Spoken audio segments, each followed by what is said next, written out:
Mesdames, Messieurs, bonsoir et merci de préférer la télévision nationale. Tout d'abord, cette initiative citoyenne qui vise à promouvoir les actions publiques réalisées depuis le 5 septembre 2021 devant les étudiants et autres acteurs socio-professionnels. Les membres du collectif Voix et Vision GMD ont expliqué les grands chantiers de la République. C'était en présence de nos envoyés spéciaux Alpha Isiagaba, Lansana Marisila. Ils sont étudiants, entrepreneurs et jeunes professionnels. Leur rencontre porte sur la présentation des acquis publics menés ces dernières années en Guinée. Plusieurs réalisations engagées depuis le 5 septembre sont évoquées dans un esprit d'information citoyenne. À l'initiative de cette séance d'échange, le collectif Voix et Vision GMD. Le collectif Voix et Vision, c'est une initiative citoyenne composée de jeunes cadres de Guinée qui s'intéressent à la problématique économique, sociale et politique de notre pays, qui ont décidé de se mettre en avant pour parler des acquis depuis le 5 septembre. On s'est dit en fait qu'il est temps en fait que les intellectuels que nous sommes se mettons en avant. L'opération couvre l'ensemble des communes de Conakry. Le collectif entend sensibiliser un public large sur le programme et projets réalisés ces dernières années au nom de la République. Là, c'était le lancement. Nous avons commencé par Matam. La semaine prochaine, nous allons faire Kaloum et Sonfonia. Et nous allons continuer à Kassa, Boké, Forekaria et les autres régions. Parce que l'objectif, c'est d'écouter le citoyen lambda, le citoyen qui n'a pas forcément accès à toutes les informations. À travers cette action de vulgarisation, les organisateurs souhaitent mettre en lumière les principales réalisations et les chantiers de développement actuellement en cours sur le territoire national. Programme de rénovation, vaste programme de rénovation et d'extension du dispensaire Saint-Gabriel. Les travaux prévus sur une période de 9 mois devront permettre d'améliorer la qualité des soins et d'augmenter la capacité d'accueil du centre. La cérémonie de pose de la première pierre a été présidée par son éminence, le cardinal Robert Sarah. Reportage Pascaline Yomalo, Marie-Angélique Bangoura. Le dispensaire Saint-Gabriel soigne, accompagne et soulage les populations de Matoto, de Conakry et des localités environnantes, avec une attention particulière portée aux plus vulnérables. Après 40 décennies de services ininterrompus, l'infrastructure amorce une nouvelle étape de son histoire. Grâce à la pose officielle de la première pierre, présidée par le cardinal Robert Sarah, une phase de modernisation et d'extension est désormais engagée. Celle-ci permettra dans 9 mois de doter le centre d'un cadre médical plus adapté et performant. Le nombre des malades étant en constante croissance et surtout pour venir en aide aux femmes enceintes, nous avons dû créer une maternité il y a quelques années. Et aujourd'hui, l'affluence continuelle des malades et des personnes qui viennent frapper à la porte de ces dispensaires Saint-Gabriel. Porté par l'Église catholique de Guinée et soutenu par plusieurs partenaires techniques et financiers, ce projet ambitionne de renforcer le rôle humanitaire du dispensaire Saint-Gabriel dans le système de santé publique. Le dispensaire Saint-Gabriel est un modèle de collaboration entre le secteur public et le secteur confessionnel. Je tiens ici à saluer l'Église de Guinée et spécifiquement l'archidiocèse de Conakry qui gère plus de 17 centres de santé à travers le pays. Elle constitue un partenaire précieux pour le ministère de la Santé. Chaque jour, nous accueillons à Saint-Gabriel entre 550 et 750 patients dans nos différents services. Consultations pour enfants et adultes, salle de soins, maternité, centre de nutrition, centre de vaccination, centre de dépistage VIH. L'objectif est clair, préparer les 40 prochaines années du dispensaire Saint-Gabriel. Nous allons remplacer 3 bâtiments anciens et vétustes par 2 bâtiments neufs, modernes et adaptés aux besoins actuels.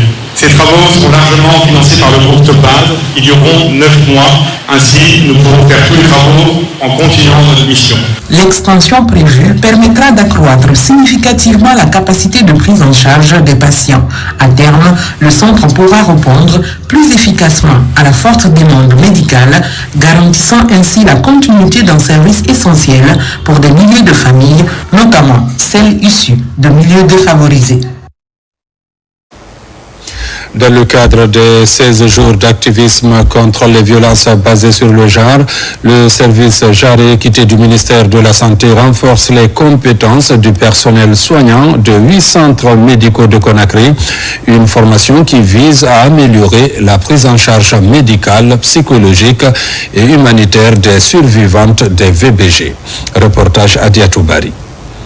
Elles sont une quarantaine de sages-femmes réunies pour 4 jours d'échange et de mise à niveau.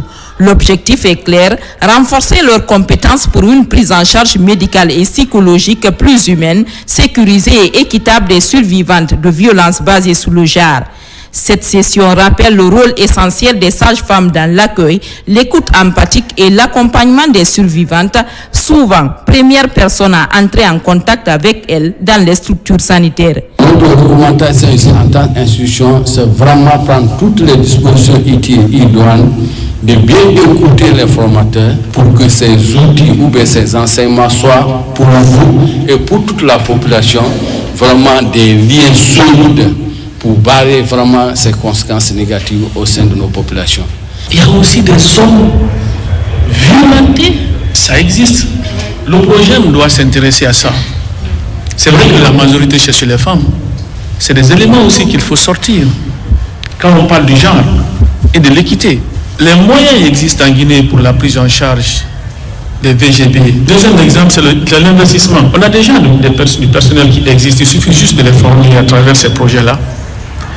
Les équipements aussi, il faut compléter les équipements, mais les médicaments de prise en charge existent. Les modules portent notamment sur les concepts des VBG, l'examen clinique, la prise en charge des urgences, la prévention des infections sexuelles, des grossesses non désirées, mais aussi le soutien psychologique, souvent négligé, pourtant crucial pour la reconstruction des survivantes. Face à cette réalité alarmante, notre responsabilité collective est immense. En tant que professionnel de santé, vous êtes souvent les premiers points de contact pour les survivantes. Votre rôle, donc, est essentiel non seulement pour soulager la douleur immédiate, mais aussi pour préserver leur dignité, restaurer la confiance et les orienter vers l'accompagnement nécessaire. À l'issue de la formation, les 8 centres médicaux bénéficieront d'un personnel mieux outillé pour répondre aux besoins urgents des survivantes. Ce, pour garantir des soins équitables, non discriminatoires et respectueux des droits des survivantes, un principe clé de l'approche Genre et Équité. Clôture à Conakry d'une formation destinée aussi à renforcer les capacités du personnel médical sportif. 60 agents ont été formés aux techniques de kinésithérapie, de massage et de rééducation. Une initiative de la Direction générale de la médecine du sport sur financement de l'Office national de formation et de perfectionnement professionnel. Ceci pour améliorer la prise en charge des athlètes. Reportage Moussa Komara.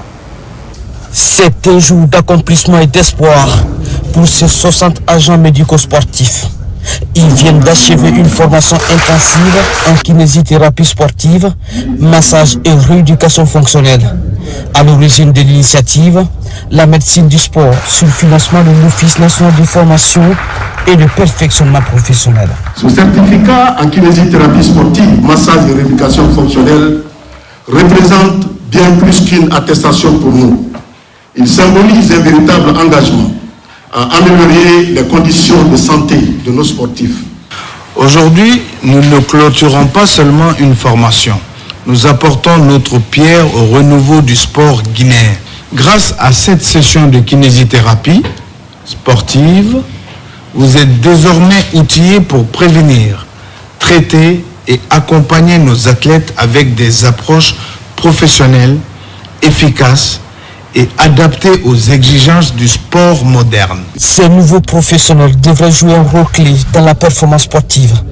Leur expertise contribuera à prévenir les blessures et améliorer la qualité de vie des personnes qu'ils accompagnent. Cette formation va apporter quelque chose de bien dans ma vie prochaine parce que ça me permettra vraiment de faire la prise en charge des athlètes, de leur performance, de leur permettre de faire une bonne récupération. Je recommande vivement à la médecine du sport de se rapprocher des différentes fédérations, des clubs, afin, ne serait-ce que des essais, des stages, pour que vous puissiez bénéficier déjà de la pratique de la formation que vous avez bénéficié. Cette clôture marque le début d'une nouvelle aventure pour ces 60 agences médico-sportives.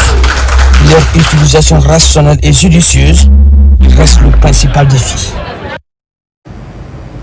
Remise des satisfecit aux nouveaux scouts, cette cérémonie de l'association nationale qui a connu la présence des familles des récipiendaires et autorités locales est couplée au lancement officiel des activités du programme scout 2025-2026. Reportage Fatoumata Batouli Diallo, Mariama Diallo. Après 37 ans d'expérience, l'Association nationale des scouts de Guinée continue à marquer les citoyens guinéens. Son engagement est ferme, faire le scoutisme un levier de développement et de participation civique de jeunes dans les communautés urbaines et rurales d'ici 2028. Pour cette année 2025, 500 jeunes sont formés dans les camps de Ratoma et Forekaria. Chers jeunes, vous avez su montrer votre engagement, votre énergie et votre capacité à vivre ensemble dans le respect de la loi scout. Ce camp a formé, mais il vous a surtout transformé. Le scoutisme, c'est l'école de la vie. Il est le commencement de la discipline, en chaque domaine, en chaque engagement. Il peut choisir 1000 chemins différents. Mais avant tout, le scout est un citoyen responsable. Après cette formation, ces jeunes scouts reçoivent des satisfecits. À travers cette cérémonie de remise, les formateurs célèbrent non seulement la réussite d'un camp, mais aussi l'engagement d'une jeunesse consciente et responsable. L'attestation qui sera remise, ce n'est pas simplement un document, mais un symbole d'engagement de votre participation activité de volontariat. Soyez des modèles dans vos quartiers, à l'école, vos familles, pour l'aventure scoutisme avec détermination. Je voudrais dire merci à toutes les bonnes personnes qui ont soutenu ce mouvement ou qui continuent à soutenir ce mouvement scout. Je vous appelle à une fraternité continue sans cesse. Fondé en 1907 par l'anglais Robert Baden-Powell, le mouvement du scoutisme continue à émerveiller le monde entier. Selon les encadreurs, le scoutisme n'est pas seulement un uniforme, mais l'engagement, la discipline, la loyauté et surtout l'amour pour la patrie. Le Manding et le Fouta Djallon réaffirment leur lien séculaire historique à travers la culture. Dans la cité de Keramoko Alpha Molabé, le Sosobala a fait l'objet d'une présentation aux populations. Cette première tournée est de faire comprendre aux nouvelles générations les valeurs culturelles ancestrales de la Guinée. L'initiative est portée par le Musée du Fouta, l'association d'Okala et l'Académie des sciences de Guinée. Reportage Sarafdin Diallo et Sona Sagno. Le Manding et le Fouta Djallon partagent une longue histoire culturelle. Pour la première fois, le Sosobala est présenté à l'abbé.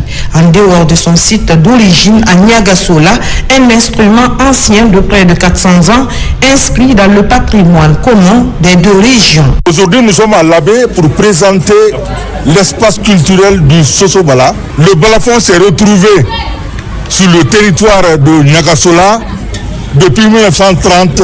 Mais ce patrimoine est très mal connu à travers la Guinée. Tout le monde en entend parler, mais réellement, qu'est-ce que c'est le Sosobala? Beaucoup de gens l'ignorent. Cette tournée, nous la voulons pour l'ensemble du pays, pour les 4 régions naturelles. Mais nous avons préféré commencer par le Fouta en raison des liens historiques. Et à l'abbé, la prestation du Sosobala a offert un moment fort rythmé par des chants en hommage à l'empereur Soumaoro Kanté. Une preuve que les œuvres culturelles traversent les frontières et rapprochent les communautés. Les journées de présentation du Sosobala sont